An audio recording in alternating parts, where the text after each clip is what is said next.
Finance Minister Nirmala Sitharaman on Friday announced setting up of rupees 1 lakh crore agricultural infrastructure fund for farm gate infrastructure. This fund will be used for setting up cold chains and post-harvest management infrastructure, she said while announcing the third tranche of COVID-19 relief package. She also announced a rupees 10,000 crore scheme for formalization of micro food enterprises. The scheme will be launched to help 2 lakh MFEs by adopting cluster-based approach such as mango in Uttar Pradesh, kesar in Jammu and Kashmir, bamboo shoots in Northeast, chili in Andhra Pradesh, tapioca in Tamil Nadu. This fund would help in reaching untapped export markets in view of improved health consciousness. The Allahabad High Court on Friday held that use of loudspeakers is not an integral part of Azaan or necessary for making Azaan effective, since other citizens have a right to not hear what they do not want. The High Court bench headed by Justice Shashikant Gupta said that it cannot be said that a citizen should be coerced to hear anything which he does not like or which he does not require, since it amounts to taking away the fundamental right of other persons. No one has got the right to make other persons captive listeners.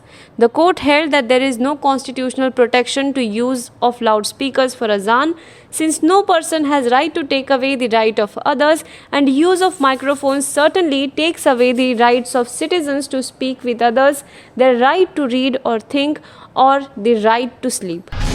Zomato is gearing up to lay off about 13% of its workforce over a span of the next 6 months, according to a note to employees by CEO Dipinder Goyal. Now published in a note titled A More Focused Zomato, Goyal's note states that the number of restaurants are roughly expected to shrink by 25 to 40% over the next 1 year.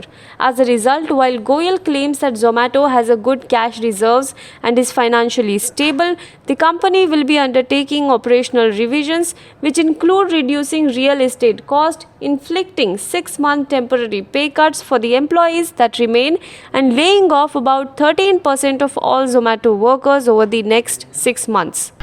The option of shifting the upcoming T20 World Cup to 2022 is expected to be put on the table when the ICC board meets on May 28.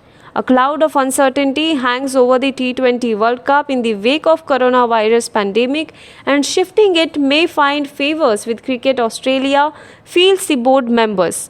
The ICC flagship event is scheduled in Australia from October 18 to November 15. The ICC board meeting will be preceded by cricket committee meeting to discuss playing conditions, including applying sweat and saliva on the ball. The Myanmar military has handed over 22 insurgents to the Indian government on Friday afternoon, making it the first time that the neighbouring government has acted on India's request to hand over leaders of the northeast insurgent groups.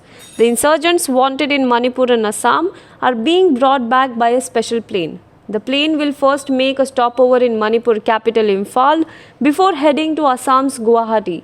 The insurgents would be handed over to the local police in the two states. Now be the first to know about the latest updates on our new news app.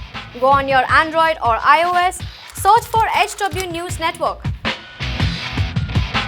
Download our app, choose the language you prefer to get updates in, and be up to date with the latest news.